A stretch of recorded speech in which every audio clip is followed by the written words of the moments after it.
Hey guys, Brandy here. Welcome back to Sewing Back. And today we are prepping for the week. We are prepping dinners. We're going to make some things we can have for lunch and breakfast to help make my work week go a little bit smoother. I wanted to give this a try. I had some time my Monday afternoon to do this. So I spent several hours in the kitchen prepping different meals, cooking different meals that could just be reheats. And boy, was this such a huge blessing for me last week. I didn't have to think about dinner because I had gotten dinner done all in one evening, or actually not evening, but afternoon. And it started with this, which was a grass fed pot roast that I had picked up at the local farmers market over the weekend. And I just got so inspired, and I hope that you'll come along on this video and that you might get inspired too.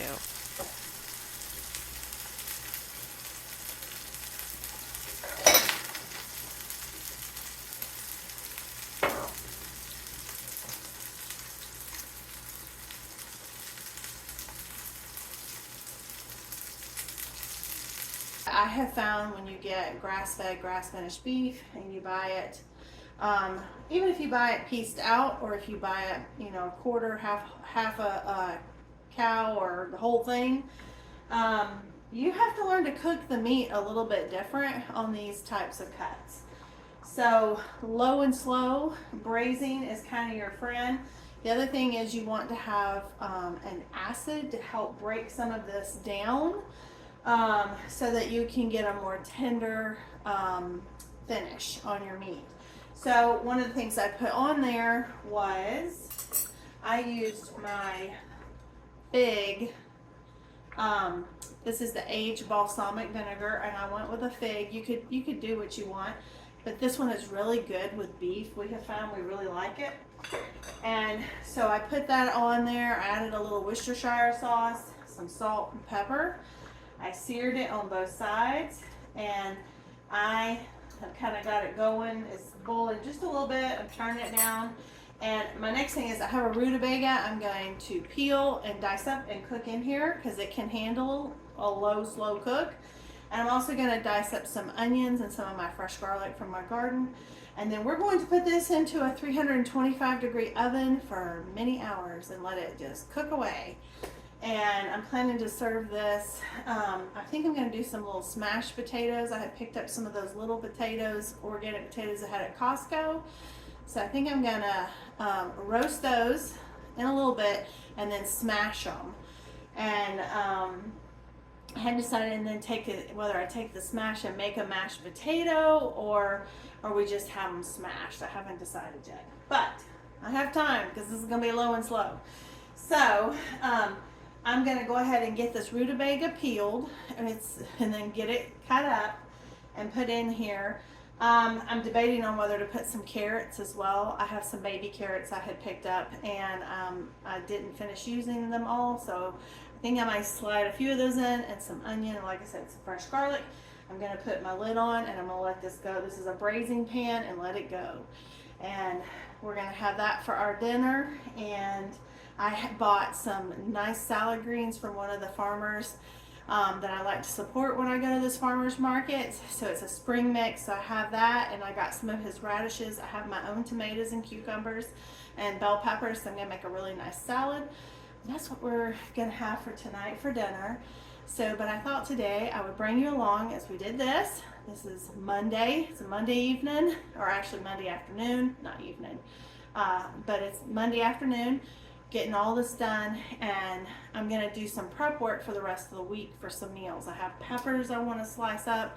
I think we're going to do a fajita meal one night this week, or a fajita bowl. I haven't decided yet, but I also want to have some of this cut up already for quick dinners, because I will have a couple nights where it's just going to be just John and I eating, because the boys are either at school working and whatnot. They have things going on. They're both back in school and college and working and living their best lives. So depending upon how much food I need each night, I'm learning to readjust. So when it's just the two of us, just the two of us. Yeah. We can make it if we try, just the two of us. You and I. So anyway, can you tell I work at a senior center? That's one of the favorite tunes. That and Whitney Houston. Boy, they love some Whitney Houston. But, that and Elvis. Yeah, they like Elvis too. But anyway. Squirrel. Anyway. So I'm having to kind of readjust how I do my meals so that I'm not overcooking, overbuying. And so some nights we have more when I know people are going to come home for dinner, and the other nights when they have activities going on and different groups they're part of, or I know their work schedule and they're kind of doing their own thing, that's a me and John night. And I don't really want to get in the habit of us going out to eat all the time. We try to limit that. And so I'm trying to make plans for, okay, how can I do this for just the two of us? And so that's kind of what I'm doing. I'm prepping some stuff to get ready for the week, to have quick dinners when I need them, and they'll all be tasty. So I hope you'll stick around and see what we're having.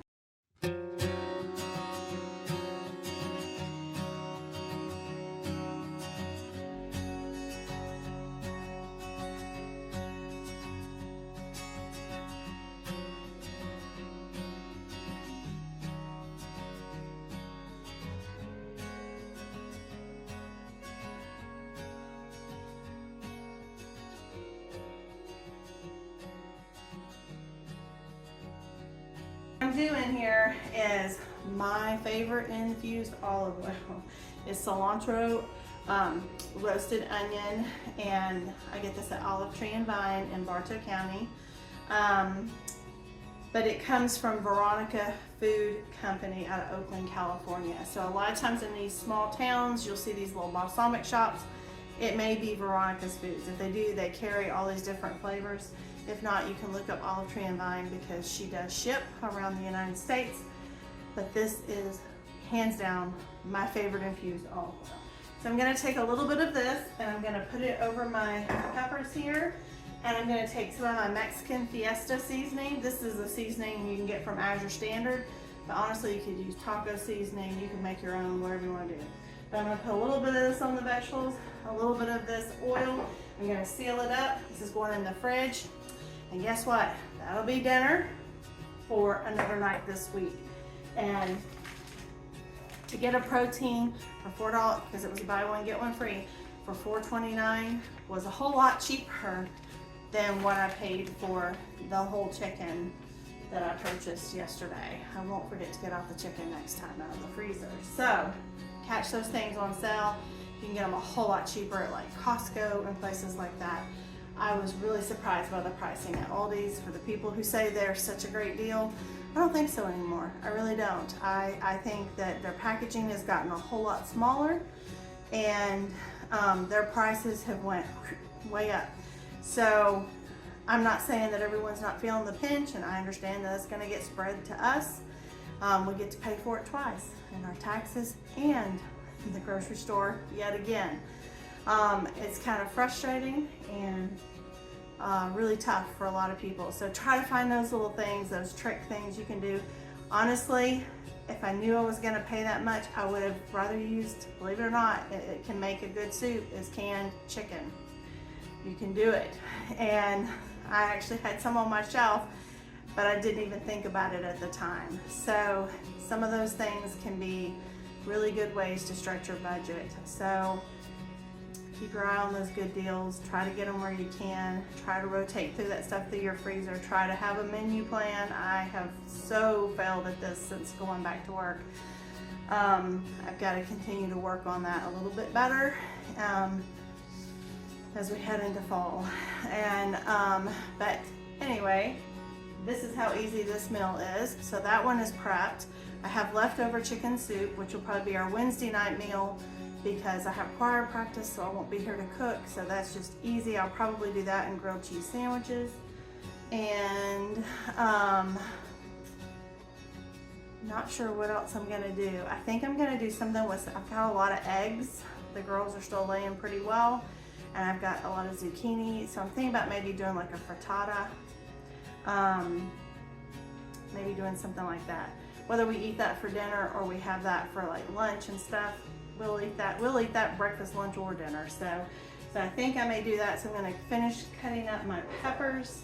Some of this will go in my salad for tonight's dinner, and then I'll have this prep work done. I'm probably gonna go grab a couple more onions, because if I do a frittata, I'm gonna want some onion in that, some pepper. I have zucchini that came out of the garden, and just so easy to whip that up. If you have eggs, some milk, salt and pepper. If you got some cheese, I have, especially if you have like a hodgepodge of little bits of cheeses, different cheeses, put them all in, mix them up. It all tastes good. It's good. It's just good. I don't have mushrooms. I do usually like to put mushrooms in it, but that's okay. Maybe I have some canned ones. I don't know. I'll have to look. But if not, we just won't have mushrooms in it. So it's that kind of week. It's that kind of prep working kind of day. So let me finish up and I'll show you what our dinner looks like when it gets done.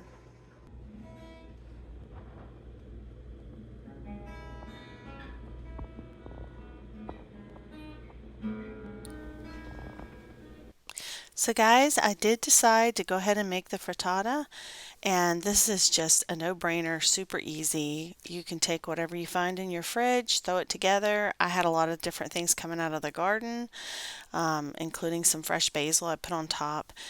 I always take whatever hodgepodge of cheese I have and put in it, and this one takes 8 eggs and some cream.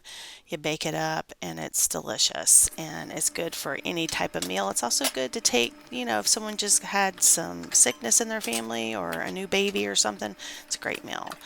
So this one I'm doing Sue Becker's. This is a new recipe for me using spelt, and this one is called the honey pumpkin bread out of her homegrown cookbook, and I can link that in the description if you want to get the formal recipe. This was delicious. It was like so cozy and fall flavored. You're kind of heavy handed with the pumpkin spice. And I don't usually use that much, but oh my word, it was so good.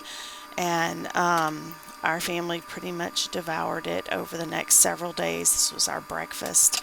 And so I highly recommend it. I will say I love that cookbook. If you're getting into milling your own, she's just kind of got the history of everything, and the what, the when, the how, the whys, and then she has some yummy recipes. She also includes several if you're gluten-free or you're trying to use other grains that don't have gluten. So don't think that cookbook doesn't apply to you if you're gluten-free. I actually found it as a good resource when I was doing that as well.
those look good. I don't think I'm even gonna smash them. We're just gonna have them like this with our dinner and our rutabaga and our grass-fed farmer's market roast beef. Now going into the oven. This is Sue Becker's from her Homegrown cookbook. This is her honey pumpkin bread using spelt, freshly milled spelt. So I've never tried this recipe, so I'm trying it out, see what I think. I have a pumpkin bread recipe that I like, especially I have a sourdough one that's really good.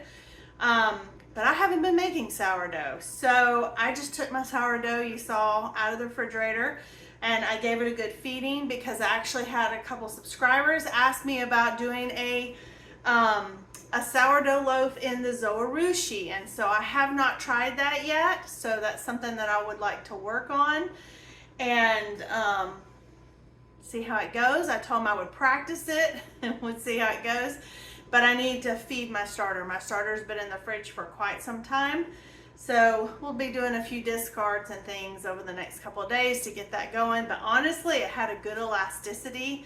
It did have the hooch. I poured some of the hooch off. You can leave it in, it's up to you. But yeah, so I'm gonna put these in. I'll insert a picture of how these pumpkin breads come out. I'm excited about it. I had some canned pumpkin on my shelf that I needed to use, and that will be breakfast. I'm probably gonna save the frittata for another night's dinner with leftover salad because we won't eat all of that. And then we still have chicken soup, and we have our fajita mix ready to go to have some fajitas. That was the quick one where I was cutting everything up.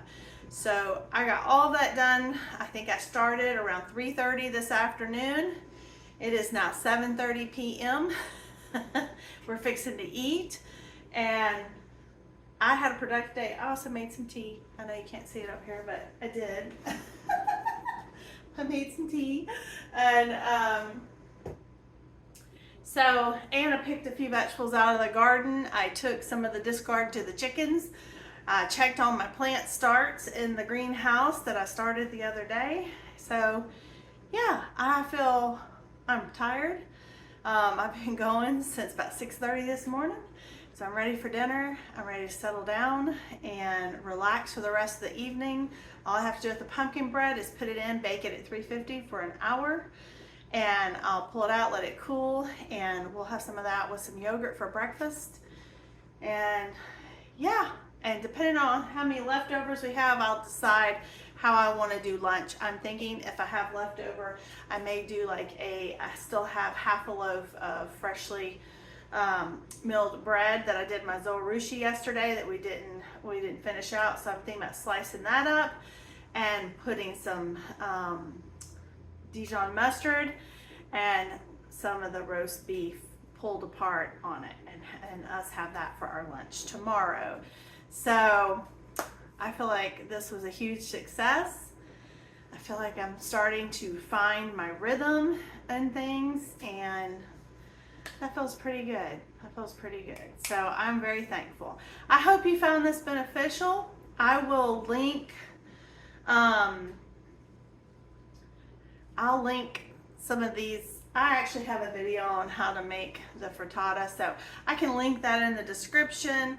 The pumpkin bread, I can give a link to Sue's cookbook. I don't want to, it's her recipe, not mine, so but I will let you know at the end what we think of it.